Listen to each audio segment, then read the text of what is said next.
পূর্ব মেদিনীপুরের এগরায় এক প্রতিবন্ধী নাবালিকাকে শ্লীলতাহানি ও কুপ্রস্তাব দেওয়ার অভিযোগে এগরা থানার পুলিশ রাতেই গ্রেপ্তার করল এক প্রৌঢ়কে।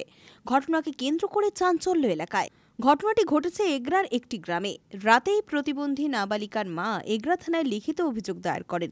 পরিবারের তরফে জানানো হয়েছে, প্রতিবন্ধী মেয়ে বিকেলের দিকে বাড়ির বারান্দায় বসে খেলছিল। বাড়িরই মধ্যে ছিলেন সকলে। ১৩ বছরের প্রতিবন্ধী মেয়ে কথা বলতে পারে না। চিৎকার করতেই ছুটে আসে বাড়ির লোকজন। দেখেন ওই প্রৌঢ় ছুটে পালাচ্ছে। মেয়ের জামাকাপড় সমস্ত ছিঁড়ে ফালফাল। আকার ইঙ্গিতে ওই মেয়েই সমস্ত কিছু বলে। স্থানীয়রা চিৎকারে দৌড়ে আসেন। প্রৌঢ়কে আটকে রেখে এগরা থানায় খবর দেওয়া হয়। পুলিশ এসে প্রৌঢ়কে গ্রেপ্তার করে। লিখিত অভিযোগ দায়ের করা হয় থানায়। অভিযোগের ভিত্তিতে প্রৌঢ়কে গ্রেপ্তার করে ঘটনার তদন্ত শুরু করেছে এগরা থানার পুলিশ।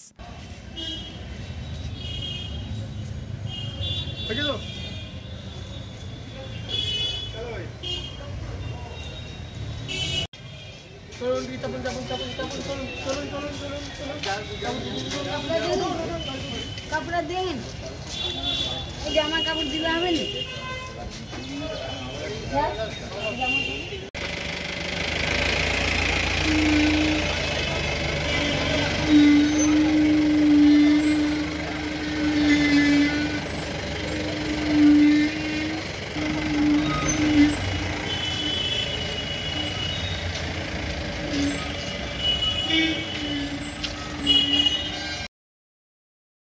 ব্যুরো রিপোর্ট, খবর BCBS।